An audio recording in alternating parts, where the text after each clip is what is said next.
Hey everybody,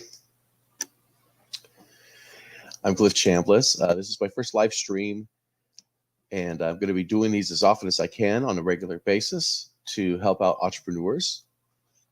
And today it's just basically going to introduce myself and answer a few questions. It's probably not going to be a long live stream as I figure out how to use StreamYard and start working with other things here.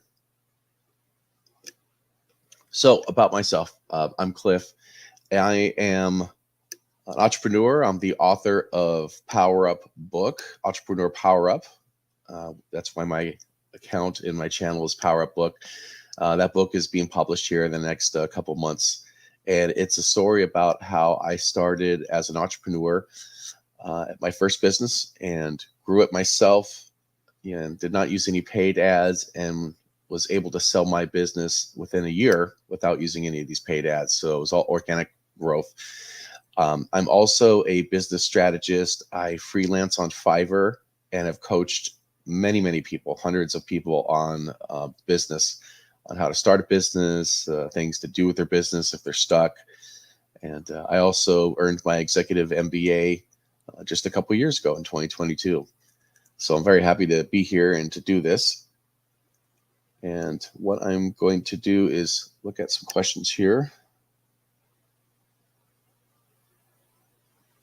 First one here is a shout out from my community to KK, and he's got a few questions. Now, I have a free community. It's in the link to my channel, so you can join up for free, and that's where I mentor entrepreneurs.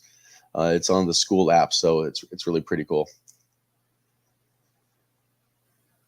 All right, so we're going to how to estimate cost of potential business ventures is the question. If I have 3 to 4 ideas but limited budget, I'd like to know how much each will cost in order to make the most lucrative choice. Well, that's going to take a lot of research, and the best thing to do is pull up a Google spreadsheet and just lay out all the different costs that you could think of that you would need. How to find those costs might take some research depending on the complexity of your product. If there's certain materials or whatnot that you're using to create the product, or if you are looking for software that you need to use, those types of things, those things can cost money as well. So if you want to go the next step, you can use a website like LivePlan. LivePlan costs I don't know the exact cost right now, but it's only a few bucks a month. But with LivePlan, they walk you through all of the cost just everything. And it forces you to fill out everything about your business and all the cost information. So that way you don't have the pressure of thinking up, okay, what do I need to think of right now? What's next? LivePlan just goes right through it, and it will take you a long time. And you're going to log in, you're going to work on it, and then you're going to log out and take breaks. And so you're going to want to be able to do stuff like that. That is a good way of doing that to get a little more organized and organizing your costs there. Let's see. Question 2, how to market research around an idea. Finding free data these days is hard. If I want to research viability of a venture, where do I look? So most companies, yes, have lots of money and they pay for consultants and research and focus groups and surveys. And since many of us are just starting out with nothing, we're not going to be able to do that, right? So the best thing we're going to be able to do is just gauge what the needs are for people out there. And one, if it's an established business or industry, that's the first indication that you're in the right place because there's already been a need that's been established. 2, you have to gauge the interest best you can on your own. Do some footwork, talk to people in social media, on Reddit, and just get people's opinions of things. And 3, you want to Google questions that are being asked about the product.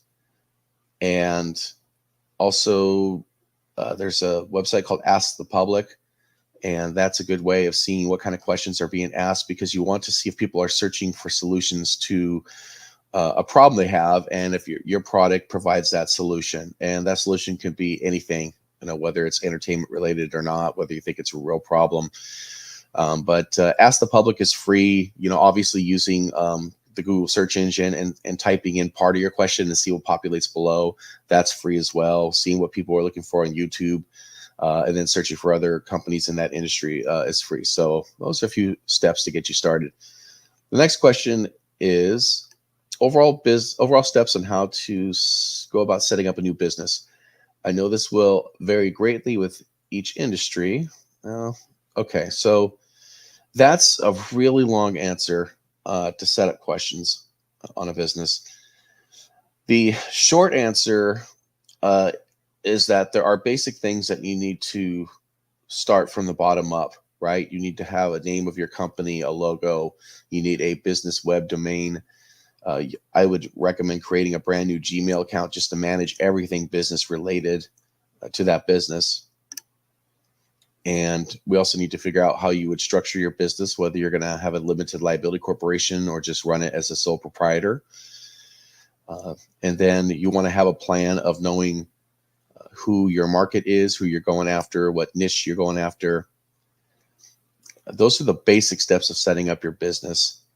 I have a masterclass that I am finalizing that actually goes through those steps. So if you're watching this and you're not in my community, you definitely want to join my community.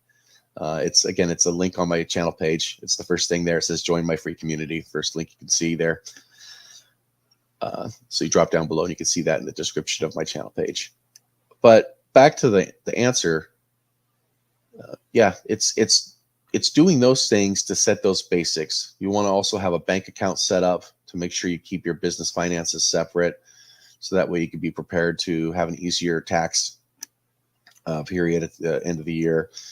And then the other two things that I will be creating a small course for are how do you come up with the idea for the business? What things are important, things based on your skills and your passions, things like that. All those have to be wrapped into starting a business.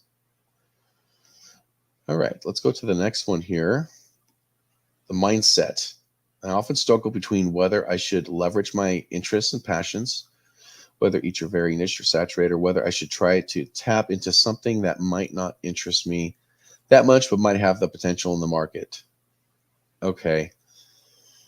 Mindset is really important because starting a business as an entrepreneur, your biggest challenge is going to be your mindset and being able to stay focused and being able to stay motivated.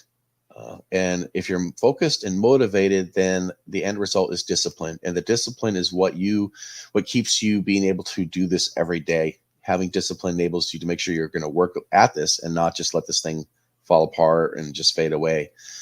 So the mindset, after doing this a lot for years, is the mindset needs to be, you have to be fueled by your passion, which means, to address the other part of the question real briefly here, I would never recommend someone get into something that doesn't interest them, because it's hard to have a great mindset when you don't have passion about something.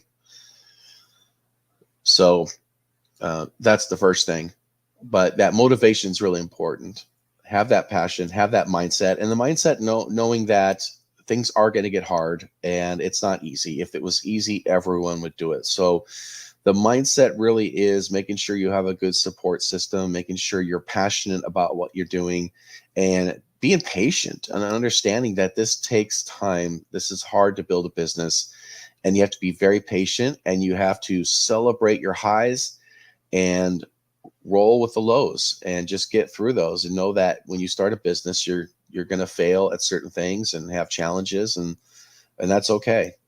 That's absolutely okay. You don't learn otherwise unless you fail at certain things. So failure is not a bad word in business.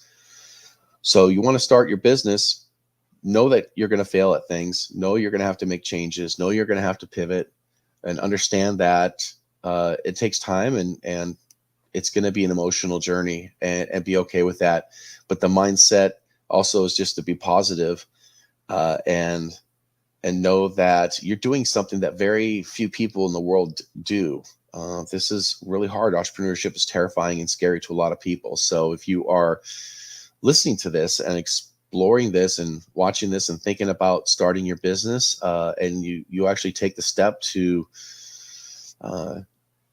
do something, create something, even start a social media account about your business, anything, even write down a plan, that's a great start. Any action you take is wonderful, and it's going to make a huge difference.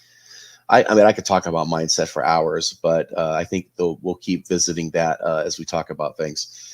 All right, so tell us a bit about your success. What was your business about? What was the process you followed, and what challenges, opportunities? Wow, that's again another big topic. But the biggest success that gave me some leverage was starting my first company.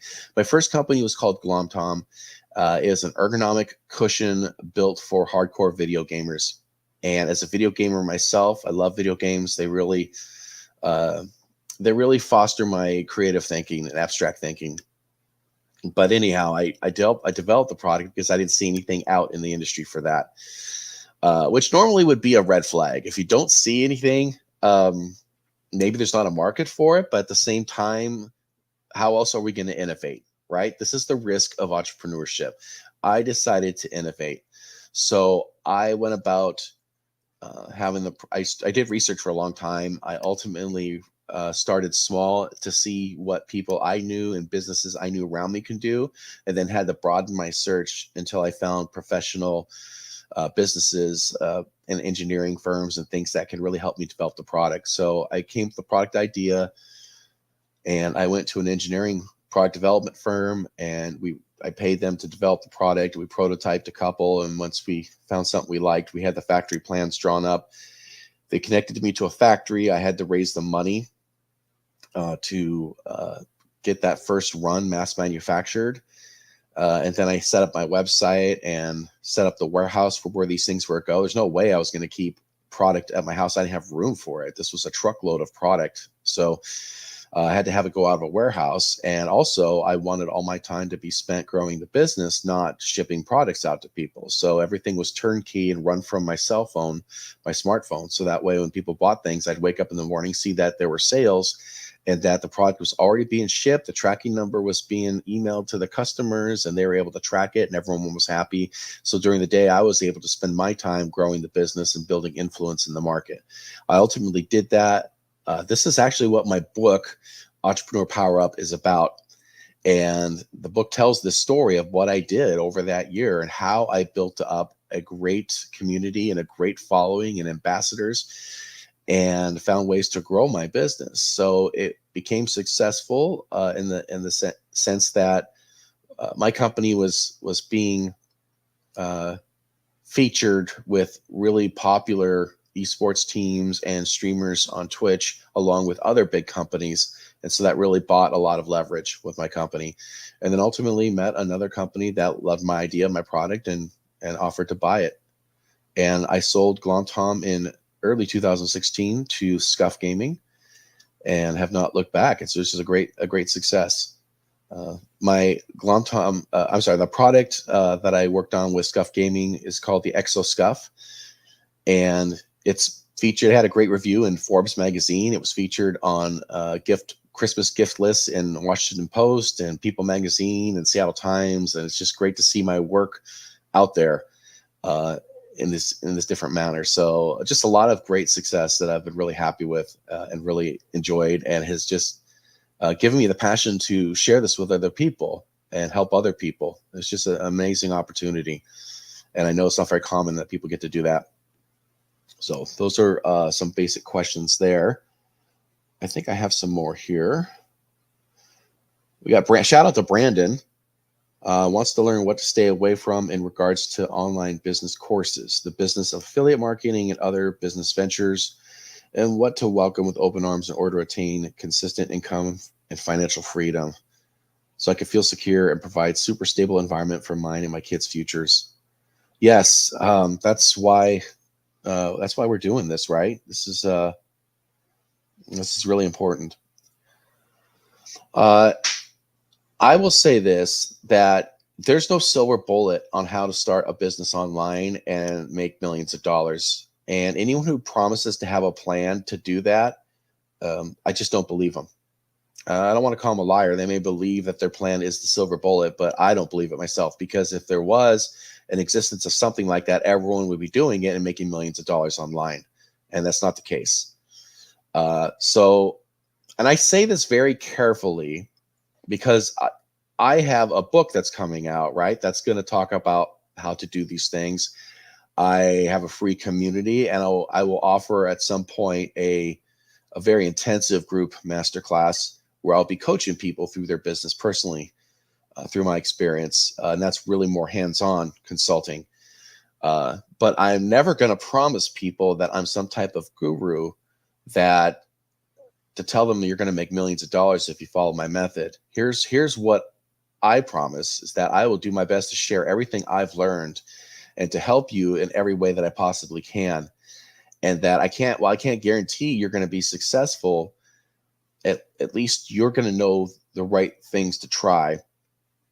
And you're going to be going about it in the best way, that you putting your best foot forward, and going about it the best way that you can. And my purpose of everything that I teach is to save people as much time and save people as much money as possible. Because ads and running this type of business, especially by yourself, is really time intensive and really stressful. And so my goal is to help you do this like I did, and like I am doing now with other ventures that I'm doing, so that you have free time with your family, and you have a job that you still need to keep down, a career that maybe you're working on. And so you need to keep your sanity, because if you're going to be doing this for months on end and year after year to build your business, you need to have shortcuts and things that make life easier for you. So I know a lot of people want to get into business and they want to get into entrepreneurship, and the sharks will come in and say, hey, I've got a program that's $5,000 and I'll teach you how to do all this stuff. It's really your money. If you want to spend $5,000 on a course, you certainly can, but just be careful about these things. I personally wouldn't spend $5,000 on a course. I just wouldn't. I think a lot of that information's out there already, and you could find it, on YouTube and whatnot, and from other thought leaders. You can read about it in books. And so I think a lot of people make money off of selling the courses, which again, that's an actual legitimate model. And many of you who join my group in the SKOOL app may decide to form your own groups of educating people on things and charging some money for some of those resources. And that's absolutely fine. But the difference is all of this, what I do and what you decide to do, is going to be based on your passion. If you are thinking, I don't know what I want to do, and then you decide, oh, I think I'll just buy this $5,000 course, and maybe that's going to help you decide what I want to focus on. Where is your passion and where's your skill set? That completely ignores those things. And again, like I said earlier, those are the things that are going to drive you to get through each day as you run your business. Buying a $5,000 course on affiliate marketing, unless you just are absolutely crazy about affiliate marketing and you love it and you just can't get enough of it, and you could talk about it every day and think about it all day, maybe that might not be the best way to go. But that is a lot of money. So yeah, expensive courses. I think an expensive course, here's when I would probably do expensive courses, that if I'm making a lot of money and I need some next level stuff that maybe I'm not comfortable with, and I'm not as familiar with, then maybe at that point I would pay for something like that. But when I have, when I'm working hard and I have bills to pay and I'm trying to keep my savings up and life's a struggle financially, I would not take what precious money I have and put it into, and I've done it before. I'll be honest. Early in my 20s, and I talk about this in my book, right in my 20s, and I got out of college and got into the workforce, I decided that I heard heard an ad on the radio about trading stocks and options, and they made it sound so exciting. And my wife and I went to a hotel to see someone give a little spiel, a speaker, and there was hundreds of people there. And their course was, in the end, my wife and I signed up for that night. And they totally just, I mean, they totally got us. Like, we were in the funnel. We really wanted to, my wife and I really wanted that life, right? We wanted to be wealthy and uh, get out of a workforce and get out of the 9 to 5. Anyhow, so we ended up paying about $4,000 for that course. And it was a 2-day course, and we got through it, but we left it just like, okay, how are we going to figure this out? We never could figure it out. And we just didn't have the online resources back in the early 2000s that we do now to get help with these kind of things. And so in the end, we never got our money back, and we never got our return on investment because we never tried trading options and stocks, because we really felt like we never truly had a grasp of this. Very complicated. And so there, I've paid for an expensive course, not having a passion, not having a focus, just thinking I can make money and it's going to be easy. And I'm going to be on a beach somewhere with my laptop trading stocks and options. And it just didn't work out that way. So those are my thoughts on that. But if you want to follow up in my send me messages, or my discussion group, just let me know. I'm always happy to talk more about this. But what I have planned next for my community is a course on how to decide what business to get into and how to research those things. So that way you can afford that's just really the first step, is to find that passion, find the need, and to push on ahead with that business idea. And your chances of success are much higher with that type of thing. Hopefully, as this goes on, I'll get more viewers and people in the chat, and we'll be able to answer more questions live. I will end with just another question that I had. Someone asked me about my shorts on YouTube and how do I do that? And that, again, is a longer answer, but I'll just try to get into it real quick. Is having YouTube channel. I have a YouTube channel to connect my channel to my app, to my courses, my book that's coming out. All of that is connected together. So YouTube is the second largest search engine in the world. So it's really important to have a YouTube channel. And I've been studying a lot of YouTube and trying to figure out YouTube and what works and what doesn't work. And of course, that's a huge discussion. But regarding shorts, real quick, I actually am a big believer in shorts. I have at this point 675 subscribers, and I wouldn't have all of those or most of those without shorts. Shorts are a great way to pick up subscribers and to kind of gauge what content people are interested in. And my niche for shorts is the wealth, wisdom, motivation. That's my niche. And my shorts videos, as you'll see on my channel, they're not usually, some of them were me early on speaking, but I found that the easiest thing to do was to create shorts using an AI voice, and the AI voices have gotten really good. And for 15-20 seconds, it's really not a big deal. And you could do these on your phone, and just, for me, it's just a few minutes.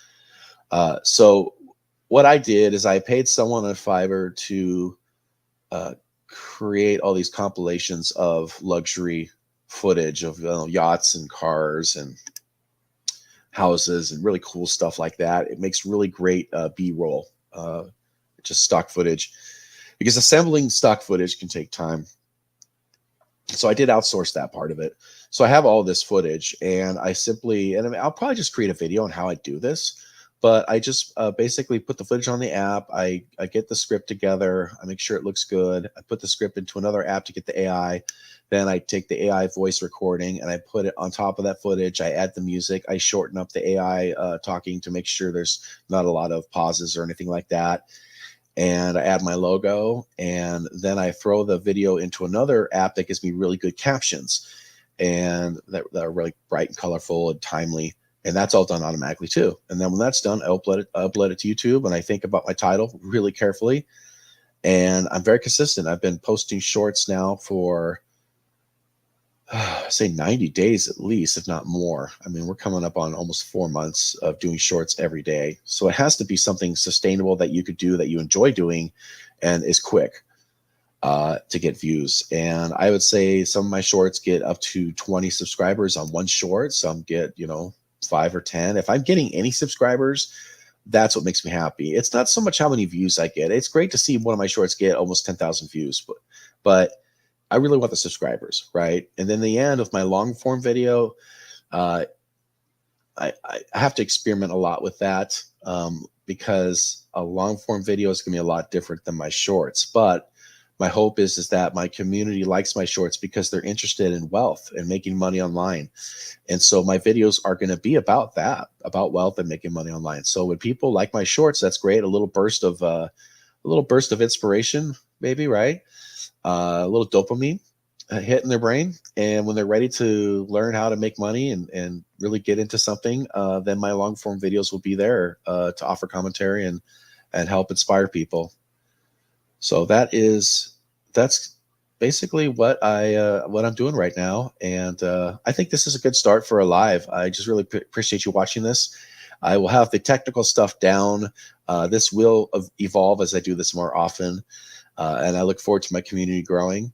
But if you've taken time to watch this after I recorded this, thank you so much. And be sure to subscribe to my channel and please give me feedback. It helps me know what it is that you want me to talk about and what you want me to feature.